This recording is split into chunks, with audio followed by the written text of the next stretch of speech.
Latest எபிசோடுகளை விளம்பரங்களே இல்லாமல் காணுங்கள். அந்த ஆள் பேச்சு எடுத்தாலே எனக்கு பத்திக்கிட்டு வருது. தயவு செஞ்சு அந்த பேரை மட்டும் என் முன்னாடி சொல்லாத. ஐயோ அத்தை, சாரி அத்தை, சாரி சாரி. நீங்க இவ்ளோ கோவப்படுவீங்கன்றது தெரியாம போயிடுச்சு. சத்தியமா நான் இனிமே இதை பத்தி பேச மாட்டேன். இனிமே நான் அவரை பத்தி உங்ககிட்ட பேச மாட்டேன். சாரி அத்தை.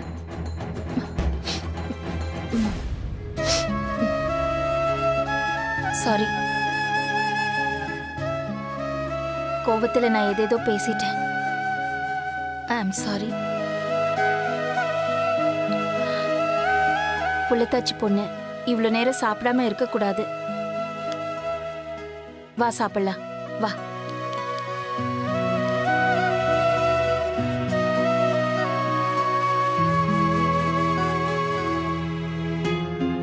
வா உட்காரு, உட்காரு. நானும் நீங்க வருவீங்கன்னு ரொம்ப நேரமா உட்கார்ந்துருக்கேன். அப்படி என்னதான் ரகசியம் பேசுவீங்களோ மாமியாரும் மருமகளும்? என்னாச்சு?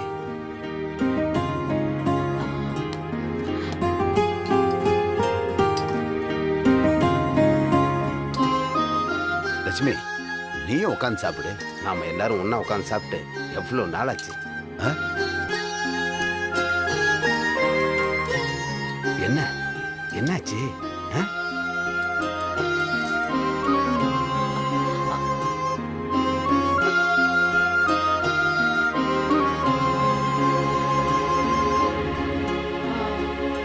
என்னாச்சு? என்னோட மூஞ்சியே ரெண்டு பேரும் பார்த்துட்டு இருக்கீங்களே. சாப்பிடுங்க. சாப்பாட்டுல கவனம் இல்லைன்னா உடம்புல எப்படி ஓட்டும்? ஃபுல்லா சாப்பிடுங்க. நீ என்ன என்னையே பார்த்துட்டு இருக்க? காலையில ஜூஸ் கூட சரியா சாப்பிடல. வயிறு ஃபுல்லா சாப்பிடணும். சாப்பிடு. இத ஃபுல்லா சாப்பிடலனா நடக்கிறதே வேற. சொல்லிட்டேன், சாப்பிடு. அத்தை, என்ன அத்தை நீங்க பாட்டுக்கு போட்டே இருக்கீங்க. இவ்வளவு சாப்பிட முடியாது. அதெல்லாம் சாப்பிட முடியும். இன்னொரு ஜீவனை சுமக்கறல உனக்கு தான் நல்லது. ஒழுங்கா சாப்பிடு. ஐயோ, ஒழுங்கா சாப்பிடு பவி. ஐயோ அத்தை. அப்பா, என்ன கொஞ்சம் கொஞ்சமா சாப்பிடுறீங்க? நல்லா சாப்பிடுங்கப்பா.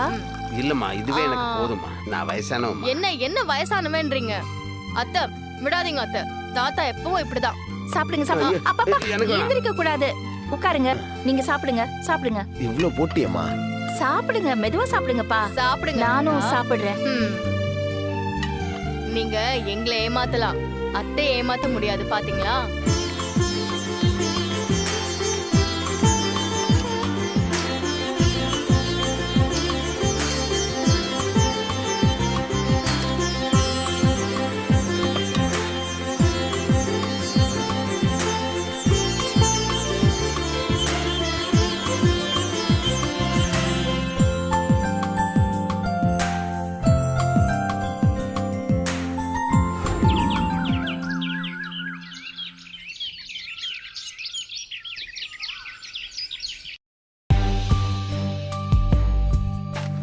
என் புள்ளைய கட்டிக்கிட்ட காலத்துல இருந்து இன்னைக்கு வரைக்கும் லட்சுமியோட வாழ்க்கை போராட்டமாவே இருக்க. ஒரு சராசரி குடும்ப பொண்ணா அவ எந்த சந்தோஷத்தையும் அனுபவிக்கவே இல்லை. ஆம்பளைங்கன்னு இந்த குடும்பத்துல இருக்கிற நாங்க தான் அவ உழைப்ப சுரண்டி தின்னுட்டு இருக்கோம். அவளும் ஒரு மனுஷிதான். அவளுக்கும் ஒரு மனசு இருக்கு. அவளுக்கும் தனிப்பட்ட ஆசை, கனவு எல்லாம் இருக்கு. அதுக்கும் இடம் கொடுக்கணும்னு நாங்க யாரும் நினைக்கவே இல்லை. நாங்க மட்டும் இல்ல, இங்க பெரும்பாலான ஆம்பளைங்க அவங்க வீட்டு பொம்பளைங்களை இப்படிதான் நடத்துறோம். ச்சே, என்ன ஜென்மம் நாமெல்லாம். ஒரு குடும்பத்தை தாங்கி பிடிக்கிற ஆணி வேறே பொண்ணுதான். அதை உணர எனக்கு இத்தனை காலம் இருக்கு. எப்படி இருந்த வீடு, இந்த வீட்டோட மொத்த சந்தோஷத்தையும் அவ தான் வச்சிருந்திருக்கா. அதான் அவ முகம் வாடினதும் இந்த வீடே இருண்டு போச்சு. நாம பண்ண கொடுமைக்கெல்லாம் பரிகாரம் செய்யணும்னா அது லட்சுமிக்கு ஒரு வாழ்க்கையை அமைச்சு கொடுக்கறது தான். என் வாழ்க்கையில் இருக்கிற ஒரே கடமை அதுதான். எப்பாடுபட்டாவது அதை நிறைவேற்றணும், நிறைவேற்றணும், நிறைவேற்றுறேன். தாத்தா, என்ன தாத்தா ஏதோ பலமா யோசிக்கிற மாதிரி இருக்கு? எல்லாம் நம்ம லட்சுமியை பத்தி தான். தும்ப விட்டுட்டு வாழை பிடிக்கிற மாதிரி தான். அவளுக்கு நல்லது நடக்கும் போதெல்லாம் அதுக்கு தடையா இருந்துட்டு இப்ப கடந்து துடிக்கிறேன். தாத்தா, எனக்கு என்னமோ கூடிய சீக்கிரம் எல்லாமே நாம ஆசைப்பட்ட மாதிரியே மாறும்னு தோணுது. கலாச்சாரம், பண்பாடு, சொசைட்டி எங்க மானம் போயிடும்னு ஃபேமிலிக்குள்ள இருக்கிற ஜென்ஸ் தான் பொண்ணுங்களுக்கு வில்லனாவே இருப்பாங்க. ஆனா நம்ம வீட்ல நீங்க, சந்தோஷ் 2 பேருமே அத்தைக்கு ரொம்ப சப்போர்ட்டிவா இருக்கீங்க. நீங்க வேணா பார்த்துட்டே இருங்க. எல்லா பிரச்சனையும் கூடிய சீக்கிரம் சரியாகி அத்தை சந்தோஷமா இருக்க போறாங்க. வயிற்று புள்ளக்காரி, நீ சொல்றது அப்படியே நடக்கணும். ஆனா எனக்கு என்னமோ லட்சுமி நடவடிக்கை எல்லாம் பார்க்கும்போது அவ நார்மலா இருக்கிற மாதிரி தோணலையே. இல்ல தாத்தா, அத்தை நார்மல் ஆயிட்டு இருக்காங்க. அவங்க நடவடிக்கையில நல்ல இம்ப்ரூவ்மெண்ட் தெரியுது. நீங்க வேணா பாருங்க, கூடிய சீக்கிரம் அவங்க பழைய லட்சுமி ஆயிடுவாங்க.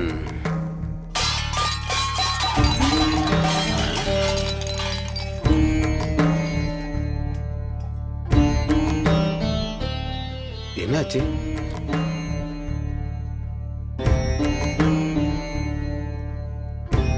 அத்தை, என்னாச்சு அத்தை? ஏன் பாத்திரம்லாம் கீழே கிடக்கு? கை தவறி விழுந்துருச்சு. சரி, நான் எடுக்கிறேன். வேண்டாம், விடு. நான் எடுத்துக்கிறேன், விடு.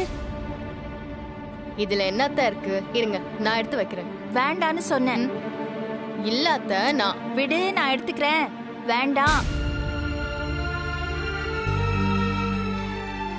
அவி, வா. அதான் அவ எடுத்து வைக்கிறேன்றால. வா போலாம். அவி, லட்சுமி ஒன்னு சொல்றான்னா அதுல அர்த்தம் இருக்கும்.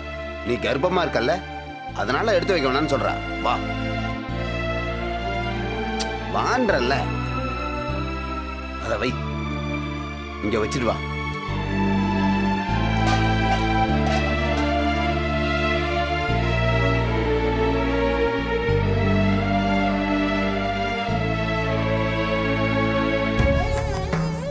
அவி, லட்சுமி இந்த மாதிரி தனியா வேலை செய்ய விட்டா அவ சீக்கிரமா இயல்புக்கு வர நிறைய வாய்ப்பு இருக்கு. அதான் உன்னை கூப்பிட்டேன். புரிஞ்சுது தாத்தா. அதே சமயத்துல அவங்களுக்கு தெரியாம அவங்கள நாம பார்த்துக்கிட்டே இருக்கணும். இந்த மாதிரி நேரத்துல தனியா விடுறதும் ரொம்ப டேஞ்சர் தான். கடவுளே, என் மருமகளை சோதிச்சது போதும். அவளை நிம்மதியா வாழ விடு.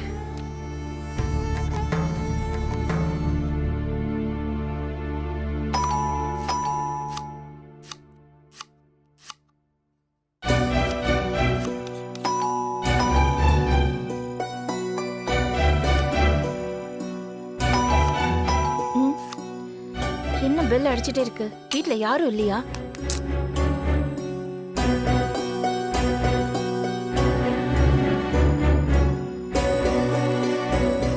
என்ன யாரையும் காணோம்?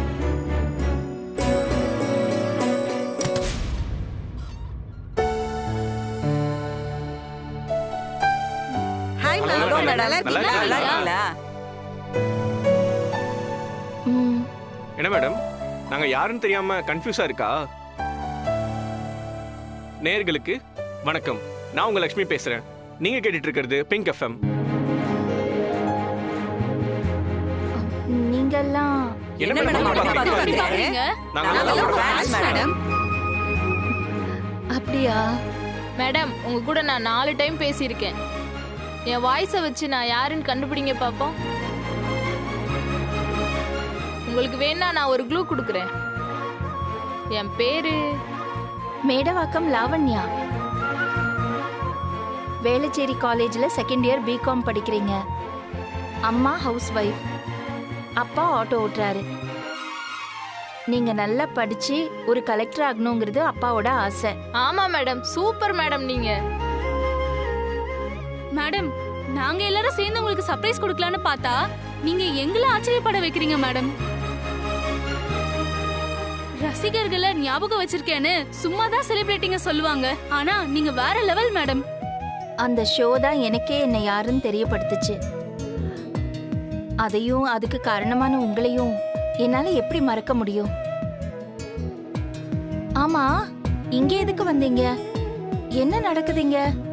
எல்லாம் ஒண்ணா வந்திருக்கீங்க? மேடம் இன்னும் நிறைய சர்ப்ரைஸ் இருக்கு. கீழே வந்து பாருங்க. கீழே வாங்க வாங்க மேடம். மேடம். நீங்க முதல்ல உள்ள இல்ல வாங்க. மேடம். இல்ல மேடம். கீழே வாங்க மேடம். போலாம். வாங்க வாங்க மேடம். மேடம். வாங்க. சரி வரேன்.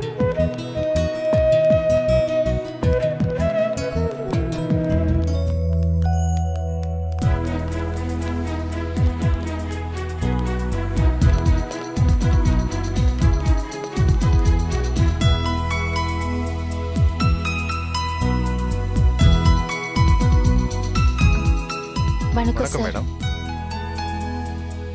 என்ன அத்தை அப்படி பாக்குறீங்க? வழக்கமா நாம தான் ஆபீஸ் போவோம். ஆனா உங்க விஷயத்துல ஆபீஸே உங்களை தேடி வந்திருக்கு. பாருங்க, எம்டி, நம்ம ஆபீஸ் ஸ்டாஃப்ஸ், உங்க ஃபேன்ஸ் எல்லாரும் வந்திருக்காங்க. லட்சுமி மேடம் நல்லா இருக்கீங்களா? நல்லா இருக்கேன் சார். நீங்க என்ன பார்க்க, அப்புறம் இவங்க எல்லாரும் என்ன பார்க்க இங்க வந்திருக்கீங்க. சந்தோஷமா இருக்கு சார். உங்க ப்ரோக்ராம் வரலன்னு நம்ம லிசனர்ஸ் ரொம்பவே அப்செட் ஆயிட்டாங்க. உங்களை மீட் பண்றதுக்கு ஒரு சந்தர்ப்பம்னு நாங்க ஒரு ஆட் தான் கொடுத்தோம். யூ டோன்ட் பிலீவ், ரேடியோ ஹிஸ்டரியிலேயே அப்படி ஒரு என்கொயரி வந்திருக்காது. நம்ம ஆபீஸ் போன்ல இருந்து என் பர்சனல் போன் வரைக்கும் அவ்வளோ கால்ஸ், அப்புறம் ஒரு காம்படிஷன் வச்சு அதுல வின் பண்ணவங்க தான் அவங்க எல்லாருமே. மீடியால இருக்கிறவங்க லைஃப்ல எது நடந்தாலும் அது நியூஸ் தான், ஆடியன்ஸ் அப்படிதான் பாக்குறாங்க. நாமளும் அதை வச்சு கண்டென்ட்டை கிரியேட் பண்ணிட்டு தான் இருக்கோம். So all credits goes to பவி.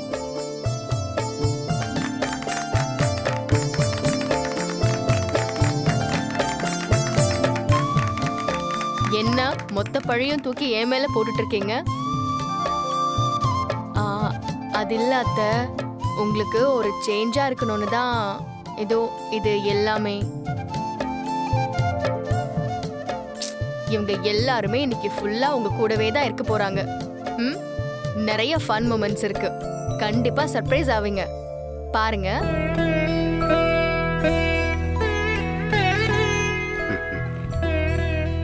நிறைய சம்பவங்கள் நடந்து மனசு உடைஞ்சி நொறுங்கி போயிருந்தேன் சார். ஆனா இப்போ உங்களை பார்க்கும்போது, அப்புறம் இவங்க எல்லாரையும் பார்க்கும்போது மனசுக்கு கொஞ்சம் ஆறுதலா இருக்கு. நீங்க எல்லாம் லட்சுமி மேடம் குரல ரேடியோல தான் கேட்டிருப்பீங்க. இப்ப அவங்க நம்ம கூட நேரா இருக்கிறதால அவங்கள இன்டராக்ட் பண்றதுக்கு ஒரு நல்ல வாய்ப்பு. சோ என்ன கேள்வி பண்ணாலும் கேட்கலாம். நீங்க கேட்க வேண்டியதெல்லாம் கேளுங்க.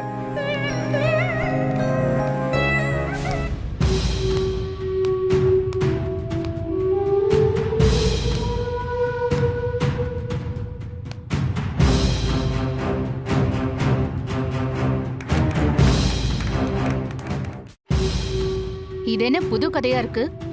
கல்யாணம் நின்னு போய் புள்ள செத்து, குழந்தை செத்து, வீட்டுக்குள்ளேயே முடங்கி கிடக்க வேண்டிய லக்ஷ்மி இப்படி ஹாப்பியா சிரிச்சு பேசிட்டு இருக்கா. ஓ, ரேடியோல இருந்து வந்திருக்காங்களா? லக்ஷ்மிய டிப்ரெஷன்ல இருந்து வெளியே கொண்டு வர ஏற்பாடு நடக்குதா? நீங்க குடும்பமா சேர்ந்து என்ன பிளான் போட்டாலும் லக்ஷ்மி அடி மனசுல குழந்தை இறந்த சம்பவம் ஆழமா பதிஞ்சிருக்கும். அதை மெல்ல தூண்டி விட்டா போதும், திரும்பவும் லக்ஷ்மி பழைய நிலைமைக்கு போயிடுவா. பண்றேன், தூண்டி விடுறேன். இருங்க தாத்தா, நான் சொன்ன மாதிரி அத்தை மாறிட்டே வராங்க பாத்தீங்கல்ல.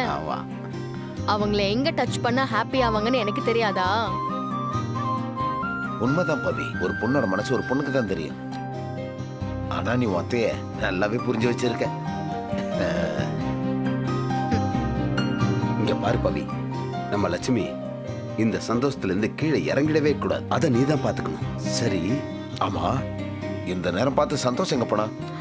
அவன் ஏதோ வேலை விஷயமா ஃப்ரெண்ட பார்க்க போறேன்னு சொன்னான். இல்ல பவி, இந்த நேரம் அவன் இங்க இருக்கணும். அந்த வேலையை அப்புறம் பாத்துக்கலாம். போனை போட்டு வர சொல்லு சீக்கிரம்.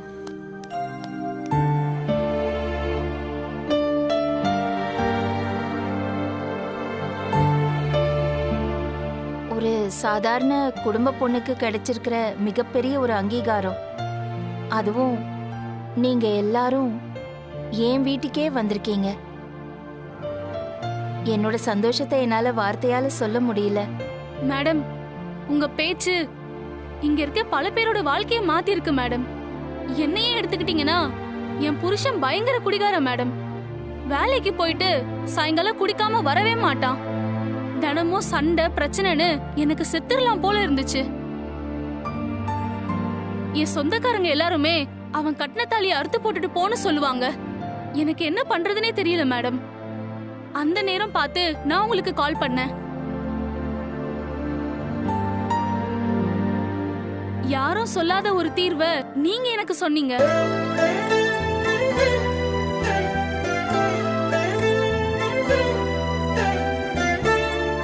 அப்படி அவங்க என்ன சொன்னாங்கன்னு நீங்க எல்லாரும் ஆர்வமா பாக்குறீங்கல்ல? சொல்றேன். காலையில வேலைக்கு போகும்போது என் புருஷன் கிட்ட ஒரு குவார்டர் பாட்டில் எடுத்து காட்டி, மாமா சாயங்காலம் நீ வேலையை விட்டு வரும்போது பாட்டில வாங்கிட்டு வராத, நான் ஏற்கனவே உனக்கு வாங்கி வச்சிருக்கேன்னு சொன்னேன். அவர் அதிர்ச்சியாயி, நீ குடும்ப பொண்ணு, அந்த கடைக்கு போய் நீ எல்லாம் அதை வாங்கலாமான்னு கேட்டாரு. நீயே போகும்போது உன் பொண்டாட்டி நான் போக கூடாதான்னு கேட்டேன். கடையில நிக்கிறவங்க எல்லாம் என்ன யாருன்னு கேட்டாங்க. நான் எல்லார்கிட்டயும் முருகேசன் பொண்டாட்டின்னு சொன்னேன். ஓ, புருஷன் பொண்டாட்டி 2 பேரும் சேர்ந்து குடிக்கிறீங்களான்னு எல்லாரும் என்ன பார்த்து நக்கலா சிரிச்சானுங்க. நான் உடனே என் மாமா கிட்ட சொன்னேன், மாமா நாளைக்கு நீ கடைக்கு போனாலும் உன்னையும் இது மாதிரி கேட்பாங்கன்னு சொன்னேன். அதோட என் புருஷன் குடிய நிப்பாட்டிட்டாரு. இன்னிய வரைக்கும் தொடல. அதுக்கு காரணமே நம்ம மேடம் தான்.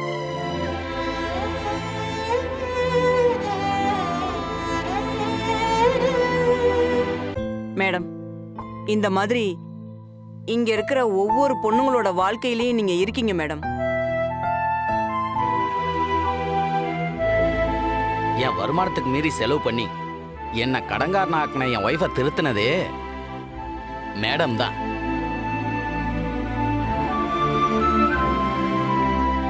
மேடம் கொடுத்த ஐடியாவை இம்ப்ளிமெண்ட் பண்ண அடுத்த நாளே என் பொண்டாட்டி பெட்டி பாம்பா அடங்கிட்டா. பாஸ், அந்த ஐடியா நமக்கு மட்டும் இல்ல, பல பேருக்கு யூஸ்ஃபுல்லா இருந்திருக்கும். மேடம், பொண்டாட்டி கையை கட்டி போட செம்ம ஐடியா கொடுத்தீங்க. உங்களை கோவில் கட்டி கும்பிடணும். இல்ல இல்ல, என்ன வம்புலெல்லாம் மாட்டி விடாதீங்க. நமக்குள்ள இருக்கிற உறவு கேள்வி பதில் மட்டும் இல்ல, இது ஒரு ஆத்மார்த்தமான உறவு. நீங்க எல்லாரும் உங்க வாழ்க்கையில நடந்த மாற்றத்தை பத்தி சொன்னீங்க. அதே அளவு மாற்றம் என்னோட வாழ்க்கையிலயும் நடந்திருக்கு. அதுக்கு நீங்க எல்லாரும் தானே காரணம். அதுக்கு கௌரவப்படுத்துற விதமா இன்னைக்கு எல்லாருக்கும் சாப்பாடு என் கையால போட போறேன். மேடம், என்ன ஞாபகம் இருக்குங்களா? இந்திராணி, எப்படி இருக்கீங்க? பேரு கூட மறக்காம ஞாபகம் வச்சிருக்கீங்களே. நீங்க நல்லா இருக்கீங்களா மேடம்? நான் நல்லா இருக்கேன். நீங்க எப்படி இருக்கீங்க? நான் நல்லா இருக்கேன் மேடம். அதுக்கப்புறம் உங்க பசங்க யாரும் பிரச்சனை பண்ணலையே? இல்ல மேடம், இப்ப நான் ரொம்ப நல்லா இருக்கேன் மேடம். இந்த வயசுல கல்யாணமா, பாக்குறவங்க என்ன நினைப்பாங்களோன்னு நான் தயங்கினப்போ நீங்க தான் எனக்கு தைரியம் கொடுத்தீங்க. அதை நம்பிதான் நான் கல்யாணமே பண்ணிக்கிட்டேன் மேடம். இன்னைக்கு நான் ரொம்ப சந்தோஷமா இருக்கேன் மேடம். அன்னைக்கு இருந்த பரபரப்புல நாங்க உங்களுக்கு சரியா கூட நன்றி சொல்ல முடியல. அன்னைக்கு எங்க பசங்க கல்யாணத்துல பிரச்சனை பண்ண போது சரியான நேரத்துல ஹரி சார் போலீஸோட வந்து எங்களை காப்பாத்திட்டாரு.